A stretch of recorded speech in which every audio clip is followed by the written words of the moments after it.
Good evening. I'm Julie Thompson, and welcome to Té Inglés, or your English tea. Now, can you see this? It disappears. Ooh, all right. If you look closely, the teacup says "Cups for coffee." That would be sacrilege to a Krups coffee drinker and a tea drinker. However, this is the teacup that I will use today. So, are we ready for today's lesson? I hope so. Today, we are going to speak about connectors. What's a connector? Well, a connector simply connects one phrase to the other. They can be conjunctions, they can be prepositions. The important thing is that the word connects one phrase to another phrase. Now, let me repeat, let me go back and rephrase what I said.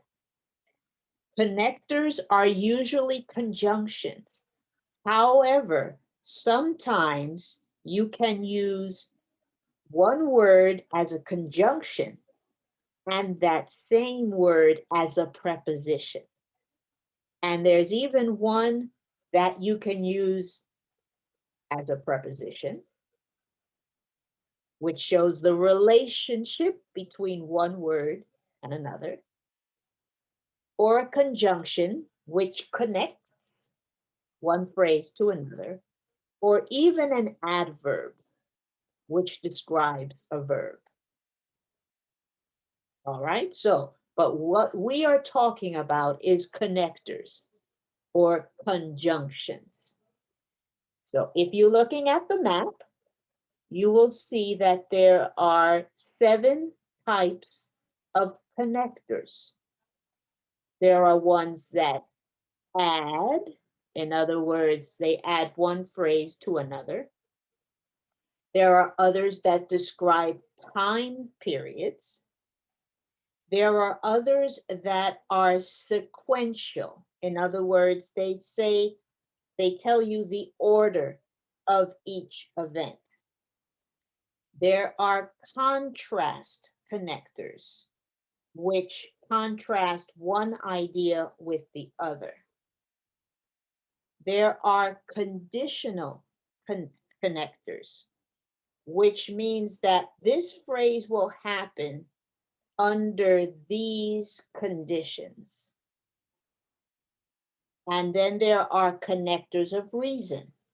This phrase happens because of this other phrase. And then there are result connectors. This phrase happened, and this was the result.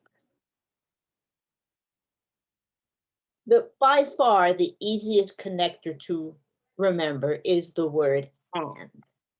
But we will not talk about that connector today.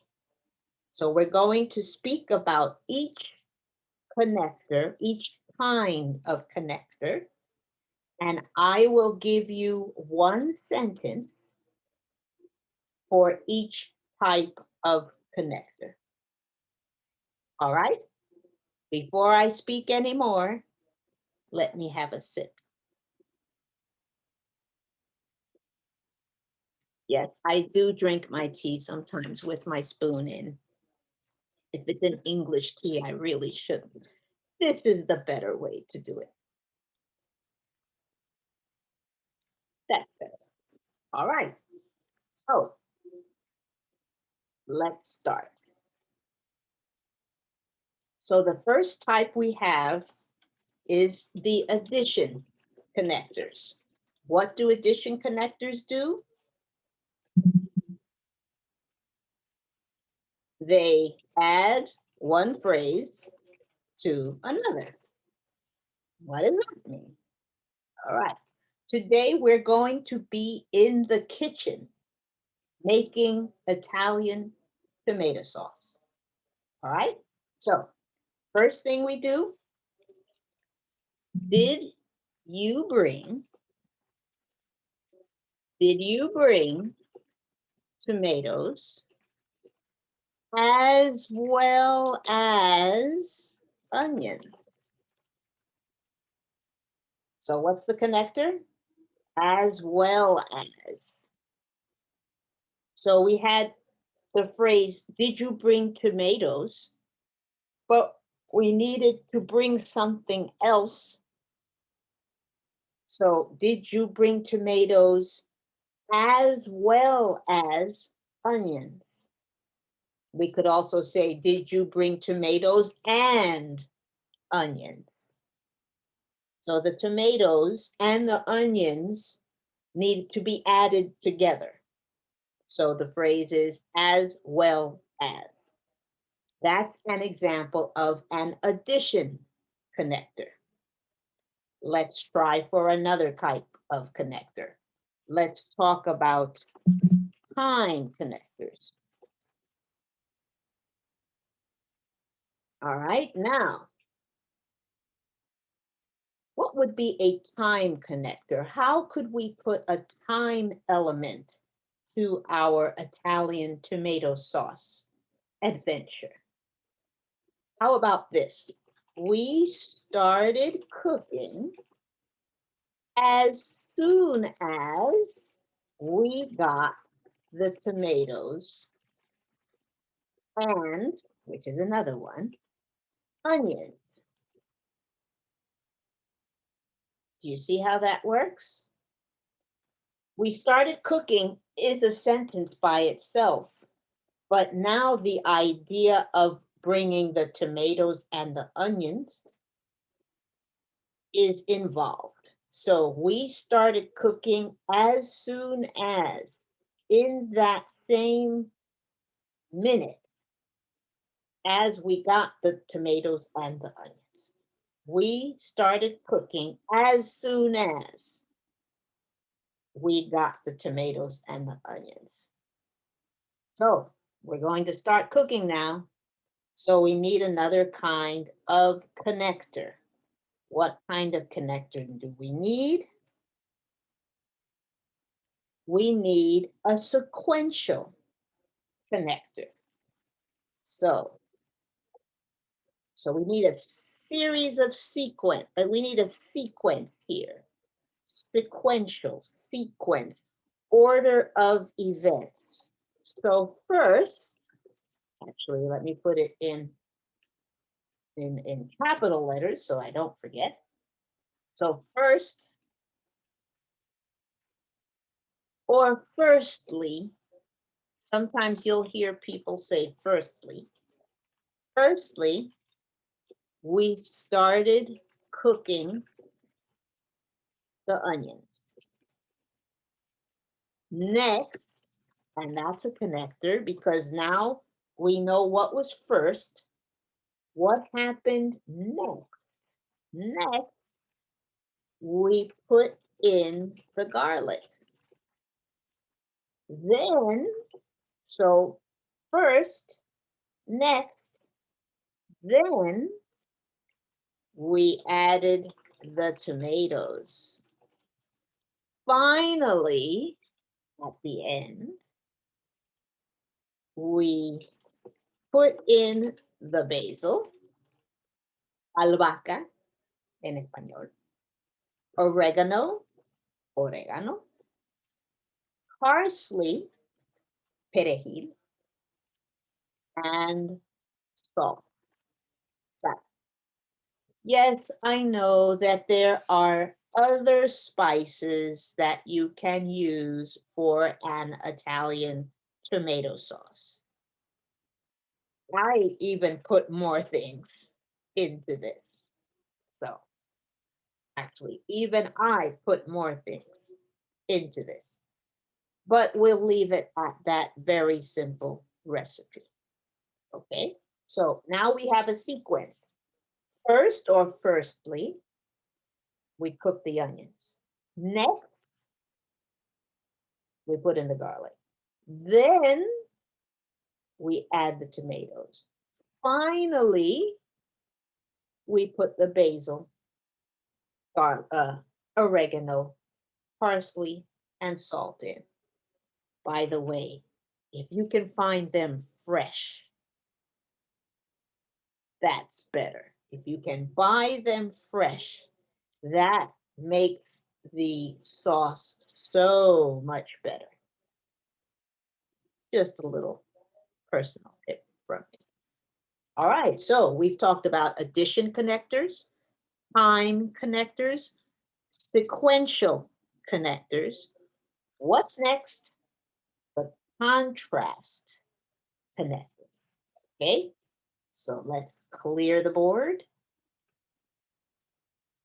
and we will talk about the contrast connector.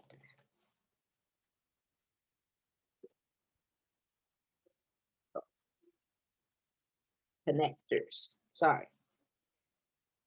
We'll use the word whereas, and this is a contrast. So this phrase contrasts with this one. This phrase means one thing. This phrase is the opposite. It does not agree with that first phrase. Okay? So my mom cooks the garlic first, whereas I cook the onions first. So here's the contrast. My mother cooks the garlic first, whereas I cook the onions first. Now, the word but is a connector. However, I don't want to create the idea that it's wrong for my mother to use garlic first. I just wish to cause a contrast between the two. That one uses garlic first or cooks garlic first, whereas I cook onions first. If I were to say, my mom cooks the garlic first, but I cook the onion first, I'm creating a little bit of a situation where the listener thinks that I think my way is better than my mother's. So there's a little bit of an emotional result or effect using but. Whereas, if I use the word whereas, that just shows that there is a difference. I'm not saying that my mother's way isn't as good as mine. I'm simply showing that there are two different ways to cook this sauce. My mother cooks the garlic first, whereas I cook the onions first. No emotional kind of feeling that my way is better. So that's the difference between using but and whereas. Whereas is not as strong as saying but. So add whereas to your vocabulary. All right, we haven't finished our tomato sauce yet, but I want some more tea. Excuse me. Excuse me. By the way, you will hear many US English speakers say, excuse me. Excuse me. The word is excuse me, but we say excuse me. It means the same thing. No worries. All right, so we've got addition, time, sequential, contrast, now conditional. Let's try a conditional connector. So what would a conditional connector be here? I need to keep stirring the sauce. Otherwise, the sauce will burn. Now, here's a condition. I need to keep stirring the sauce. That's a sentence. That's a legitimate sentence. Fine. Grammatically correct. Perfect. But I want to make a condition to it. I need to keep stirring the sauce. Otherwise, if I don't keep stirring the sauce will burn. So the sauce will burn if I do not keep stirring the sauce. So I need to keep stirring the sauce. Otherwise, the sauce will burn. Now I'm going to show another kind of connector, and it's going to seem like I'm saying the same thing, but I'm not. All right? So we have now the connectors of reason.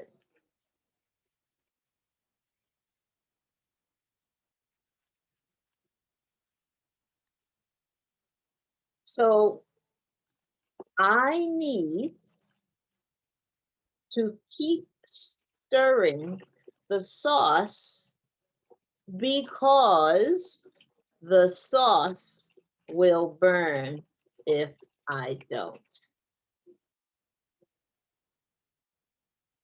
Now, that seems to be saying the same thing, but it's not really saying the same thing. The condition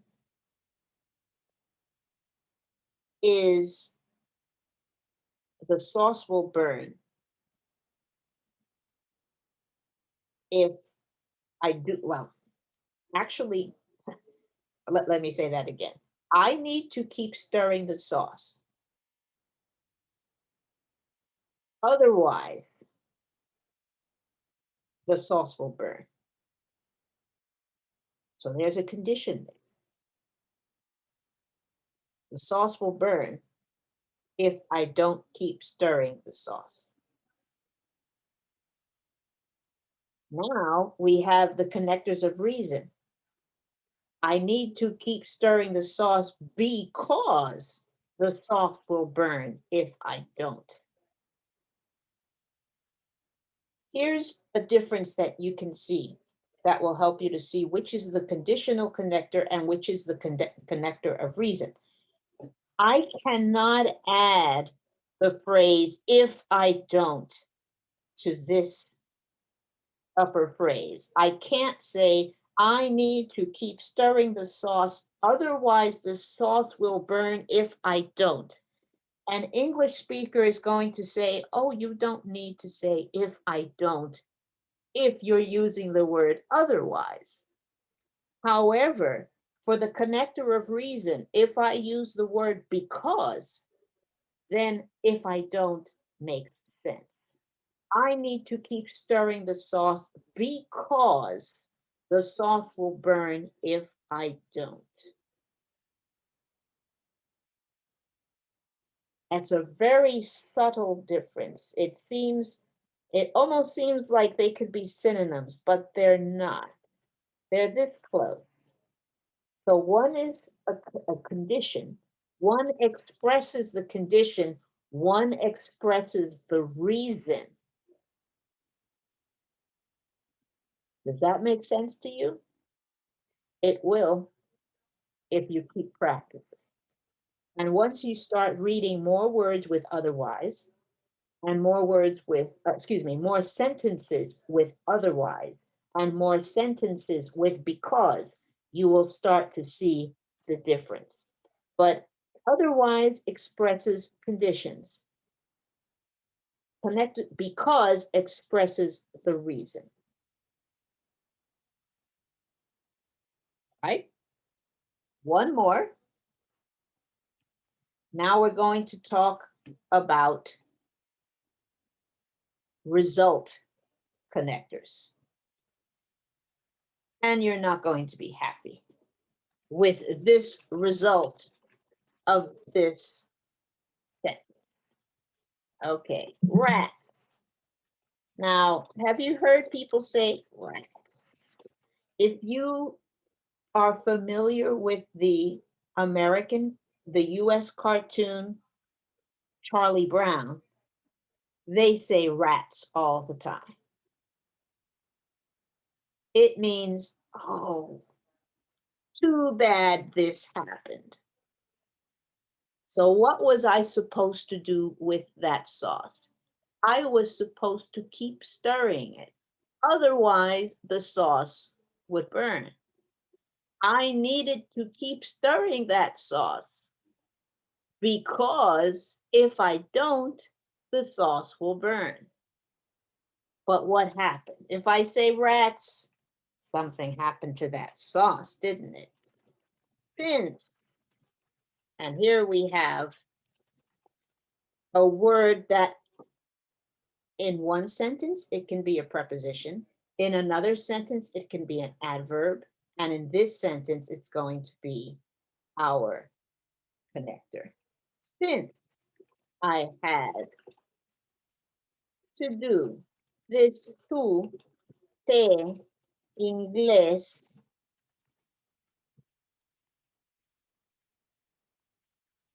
episode, I stopped stirring the sauce. What was the result? Consequently, it burned. And that was the result. Since, well, yes, since it's a connector, it's not a result connector here. It's not a result connector. But consequently is the result connector. And so I stopped stirring the sauce. What was the result? It burned. Probably a more popular result connector is the word so. Therefore is another popular one. So I could say, I stopped stirring the sauce, so it burned. All right, so shall we review? Yes. How many kinds of connectors are there? 7. What was the first one? Addition. Did you get the tomatoes and, no, I'm sorry. Did you get the tomatoes as well as onions? Okay, next, time. We started cooking as soon as we got the tomatoes and the onions. Sequential. Was it sequential? Let me check my notes here. Yes, sequential. First, we started cooking the onions. Second, or then, secondly is also another one, another time connector, but we wrote next, not then. Then comes later. So first or firstly, we started cooking the onions. Next, we put in the garlic. Then we added the tomatoes. Finally, we put in the basil, oregano, parsley, and salt. Albahaca, orégano, perejil, y sal. Just in case. Right? Then we did the contrast connector. My mother cooks the garlic first, whereas I cook the onions first. Contrast. She does it one way, I do it the other way, or another way. Right? Conditional connector. I need to keep stirring the sauce, otherwise it will burn. But now we have connectors of reason. I need to keep stirring the sauce because if I don't, the sauce will burn. Or I need to keep stirring the sauce because the sauce will burn if I don't. That phrase, if I don't, cannot be added to the conditional connector sentence. I can't say, I need to stir the sauce, otherwise the sauce will burn if I don't. That doesn't work. However, it works in the sentence with because. That's the difference between conditional connectors and connectors of reason. All right, so we have 6 there. We need the 7th. The unfortunate 7th result connectors, since, which is a connector, but we're not saying that it's a result connector. Since I had to do this Té Inglés episode, I stopped stirring the sauce. Consequently, result, the sauce burned. Woe is me. And woe are we all because the episode has finished. So, until next time, you can leave me with my burnt tomato sauce. And I'll see you next Monday on Tu Té Inglés.